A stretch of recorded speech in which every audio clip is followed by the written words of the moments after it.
know my story, right? Rise to fame from the pain to glory, right? Sure, you're good, man. All right. Name is Angel Mejias. I'm from Lancaster, Pennsylvania, born and raised. My business is Halo's Eatery. We specialize in Caribbean and Latin American cuisine. When you think about that, you think about it's a fusion. So you think about that, you think about Cuban inspired egg rolls. We do rolls, bowls, or empanadas. We fusion empanadas. So when you think about Latin, you think about Puerto Rican, Dominican, Cuban, Mexican. We touch on every different type of Latin cuisine out there. Caribbean, you think of Jamaica, just different islands that are out there. And, you know, we try to, you know, represent and show our different cultures from the Caribbeans. We have our rice bowls that were inspired, you know, jerk chicken. We have our panin, which is our roasted pork, our mac and cheese, which is basically our southern style cuisine. Like, nice. So we have all that covered. So that's basically what our business is. We're trying just to, you know, we feed as many people as we can. Great food, home. Like, we try to keep it fresh when possible. And me being at Roots Market every Tuesday, I have an endless supply of fresh fruits and vegetables that I can get my hands on when they're available. Let's talk about that a little bit. Like, in your community here, you know, you're not just a food truck that buys, you know, bulk, you know, commercial grade things. You're going out and you're procuring flavors, local flavors and terroir. So talk a little bit about that. Okay, so like for my pork and my Hispanic ingredients, I would go to local Spanish market. So I'll go down to Duke Street to Brothers, and that's a Puerto Rican or Dominican or Latin where they have stuff from all over. So all over the Caribbean. So I get my jerk seasonings from there. I get my pork. I get my chicken. I get my ham, my Swiss cheese for the Cuban egg bowls. I get my sofrito there. I mean, whatever I need that's Latin, I get it there. And when I need like sweet peppers and stuff like that, I go to Roots every Tuesday when I'm there to procure everything that I need for that week. I try to keep it in the community as much as possible because, you know, as a small business, we thrive off of other small businesses. If we work together, we build together, our community stays strong together. How about your story? Are you born and bred in Lancaster, or where? I was born and raised in Lancaster. Excellent. We moved out to Philadelphia for about 4 years, and then came back over. My mother is from Puerto Rico. She's one of the Puerto Ricans that moved to New York. She lived in New York, so she was a New York Rican. And then she came down to Lancaster in the early 70s. In the early 70s, she settled here in Lancaster, and we called this home she called it home ever since. She still lives in Lancaster. So, where did you live in Philadelphia? I'm originally from Philadelphia. South Philadelphia. Nice. 13 in Carpenter. Yeah, there you go. Went to Jackson Elementary School. Oh, nice. Yes, and fought every day of my life over there because we were not from there. So if you're not from there, they like to, you know, they like to pick on you. But, you know, every day we went to school, we had to fight, and that's just the way it was. We were the only Hispanic at the time. It was 1988. We were the only Hispanic in South Philadelphia. Most of the Hispanics were in North Philadelphia. So we were on the wrong side of the tracks, basically. So wrong side of Market Street. Yeah, wrong side of Market Street. Exactly, wrong side of Market Street. But hey, you know, I had a couple good friends that you know were, you know, that didn't judge by, you know, skin. You know, it's a. I mean, you have Italians there, you have African Americans there, and we're the only Puerto Ricans there, and we're from as they would say, Amish country, not knowing that Lancaster is a city. There was a city at the time. I think they know now, but you know, but yeah, you know, we went to Philadelphia. We lived there. I mean, we, you know, came back to Lancaster, Pennsylvania, and basically from there we just lived in Lancaster. And was Culinary always part of your life as a family? Oh, man, my mom My mom, she God sent, heaven sent. She's the best. She's a single mother of 9 kids. So she had 9 children. She raised us all. So she deserved many awards. So, but yeah, she put up with all our stuff, all our crap that we did. But yeah, she cooked for the priests when in the early and late '80s. She cooked for all the priests at St. Mary's. They used to have a place where the priests, and it was on Persian Avenue. But yeah, she cooked for them. She's always cooked. I mean, all the time. I mean, we never went hungry. So even when we had little, she make a meal. So that's how I learned how to that and man, I tell this all the time. People, yeah, I probably get clowned, but PBS. Yang can cook. That's my boy. I've said it before and I say it again. I learned from Yang when I was about 12 years old. There's a place called Save-A-Lots on Queen Street. I helped people with their groceries. Took the groceries to the car. They would pay me, and I would save all that money to get the ingredients. Now I got beat up because my brother. I recorded over his Goonie tape, so. So I recorded a recipe that Yang had, and it was a shrimp fried rice or something. It was something along that lines, and I made it for my mom because my mom worked third shift. So when she came home during that morning, I told her that I had made some shrimp fried rice. The first time I ever cooked. I thought it was good. My mom said it was wonderful. So she gave me the courage. She gave me that compliment to give me that courage to pursue what I wanted it to do. Now, did I pursue it? Not right away. Young, dumb, get into trouble, following footsteps and, trying to break generational curse. There's, my family, we had 1, 2, 3, 4, 5, like we have 6 children, like our boys, and we had 2 girls, but the boys, a lot of them were hustlers and, drug dealers and, follow that footstep, went down that path, went to jail. It is what it is, and then I went and I lost everything and just decided, that I talked to the man above and said, look, I'm done. I'm going to try to redeem myself. And so I've decided right there and then that it was no longer what I wanted it to do in life.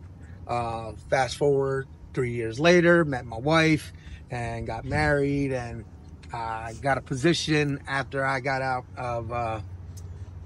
of jail to be a dishwasher for a company, and the company's no longer around. But the chef there, he said, "Hey, I'm gonna bring you along, and I'm gonna build you up, and we're gonna do some things together." And I was like, "Cool." So I was dishwashing, and he said, "Hey, I got a breakfast position available. I'm thinking about you." And I said, "Cool." I went to the interview. And then they hired somebody outside, so shot me down. And then from there, I was still working there, cleaning dumpsters, washing dishes, busting my tail off, and after a while, it just got to the point where I said, you know what, I tried to get push over and say, hey, can I, go move up to prep cook at least, and he was like, nah, not now. So I signed applications for other places, got denied. And at the time, this is like the mid '90s. At the time, having a felony, it was shunned upon, even in the kitchen. And I thought, now it's not, but when you were in the kitchen, they didn't want people with tattoos, or they didn't want people with felons, and so I felt like I had to do more in order to get it to gradually move up. Every place I went to, I was dishwasher, prep cook, and never advancing because of my status of being a convicted felon. And it's sad, but that was the reality. I mean, I signed 72 applications and got denied, you know, and this is me trying to change my life, you know. So after that, the year is like, it's 2007. We I started working at a place called House Glass in Lancaster. Um, and that was the first time I ever had a job that I liked that job. It was a good job. And Bobby Howard Jr. He's an amazing person. His dad, who passed away, he was an amazing person, and they treated me like family. And you know, I worked for him, and when I was working, you know, every Friday I would grill, and we would have steaks or burgers or chicken. And you know, my coworker Hector was like, hey, well, shout out to Hector because that's my boy. But my coworker was like, hey, you need to go cook, man. He said, you need to go cook. You're wasting your time here. And I'm thinking, you know, I have job security. You know, they're paying me well. You know, it's you know, I had 401k, all that, you know, everything that, you know, you could possibly want in a job. And I was like, you know, I said, nah, but every time I go out to get a job, they keep denying me, you know, my position. I want to be high. I want to be on the line. I want to be, you know, I want to be able to cook, you know. And then he's like, well, do what you got to do. So I talked to my wife and said, babe, I want to go back to school. Now, I didn't have my GED yet. So I had to go back to school, get my GED. And I'm going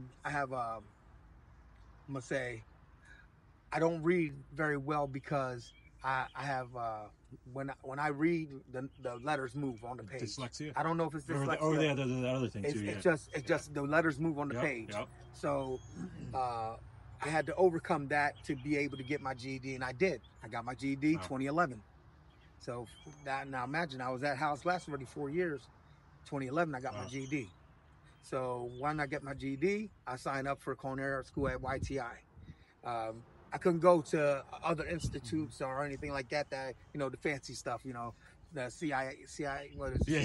CI, all that, Pittsburgh or whatever. I couldn't do that. Wells, you know, I couldn't do all those because I had a family.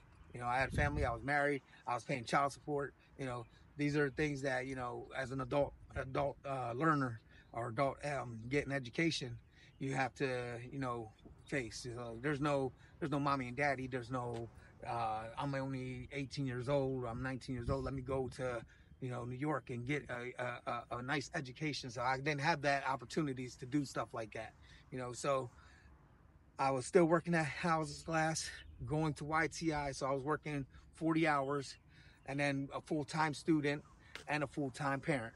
So, you know, you could imagine the 2 years, I mean, that I had to go through with doing all this. And, you know, so it took 2 years, and I graduated. Um, and then I got my first job on the line at the Revere Tavern. Now, we're doing 200 steaks a day. You know, it's crazy out there. But they're no longer around either. But that was my first job. And then, you know, I kept on going job after job, you know, going to different places, different restaurants. And the reason why people say, oh, well, why you jumped around? Well, I wanted to learn more. I didn't want to just learn steaks. You know, I didn't want to just learn, you know, pasta. And, you know, I wanted to learn more. I wanted to learn, you know, as much as I can. I mean, because when you stop learning, then you just walk away from it. But I'm still learning today. But I wanted to learn more. I mean, I've been an Ethiopian. I was a chef for an Ethiopian restaurant. You know, I learned how to do kit food, fur, fool. You know, I've done those things. I mean, I had Ethiopians tell me bitami tafata, which means they was very good. You know, and you know, just different things. I just wanted to learn, and I'm still learning. Like I said, I'm still learning, but I want to learn. I love different cultures, and I love different food. I love taste. I'm a foodie, like, so to the core, I'm a foodie. So that's you know, those are things that I, you know, they like to do. So that's why I jumped to different restaurants. I ended up at Miller's and Miller Ale House I say 2017, and that was a nice job. I was a grill cook. Nobody wanted that smoke, just me. So I eat all that smoke. I've worked 16-hour days on behind the grill. So I would work a Thursday, Friday, 16 hours, 16 hours, and then Saturday have an 8-hour shift, and then Sunday be off. But I mean, I would work 16 hours on the grill. So hour lunch, and then back on the grill. But all that, and then I filled out an application. It was for URES, and they were at Armstrong World Industries. Now, this was the job of my dreams. Corporate chef, corporate grill chef. I am working 6 o'clock in the morning, getting out at 2 p.m., and no weekends. And I said to my wife, babe, I'm going to retire from here. I'm going to retire from here. And then came COVID. COVID came, and then I was put on furlough. And then furlough went from furlough, it went to you don't have a job anymore. And I said to my wife, I said, you know what? This can't be life. This can't be real, because, I mean, I'm working hard. I'm thinking, I finally found what I'm going to do, and, and it was all taken away. And I said, no longer, I'm going to bet on myself.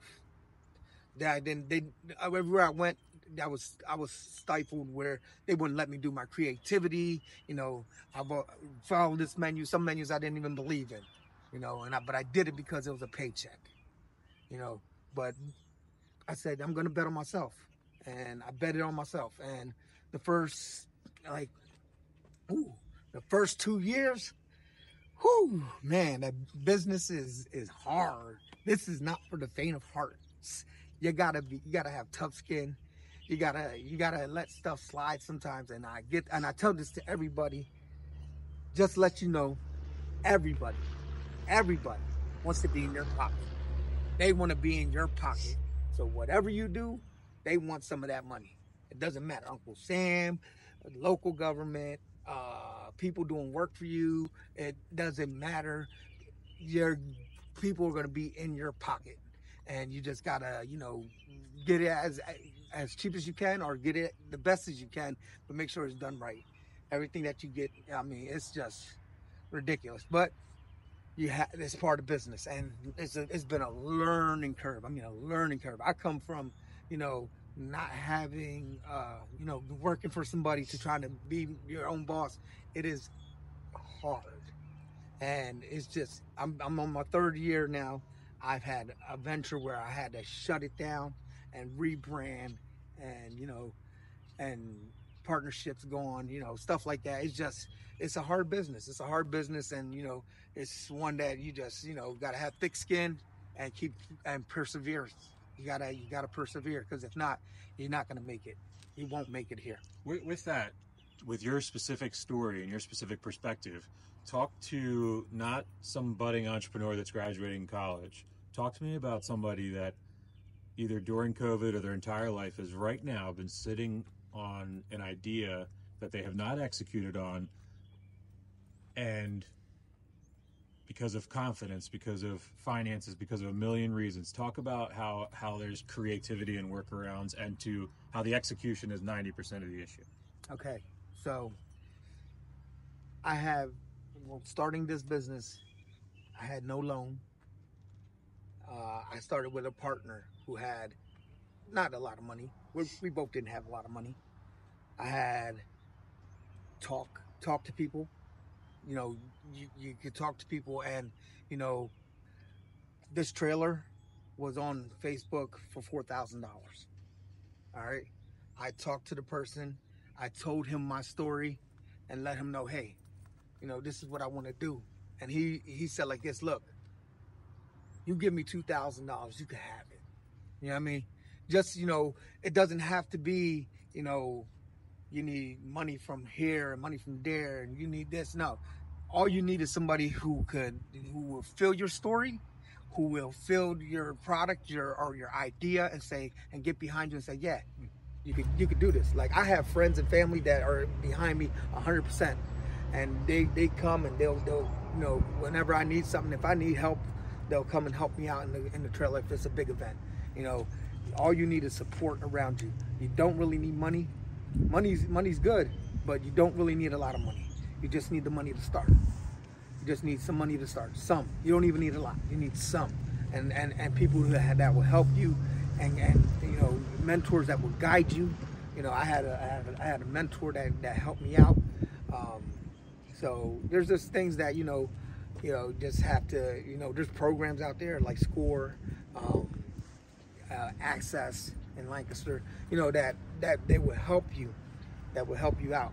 You know, some of the programs is hard because one of the programs, when I had a brick and mortar on James Street, and we were 2 blocks away from the downtown, so we weren't eligible for what they call a cruise loan because we weren't downtown.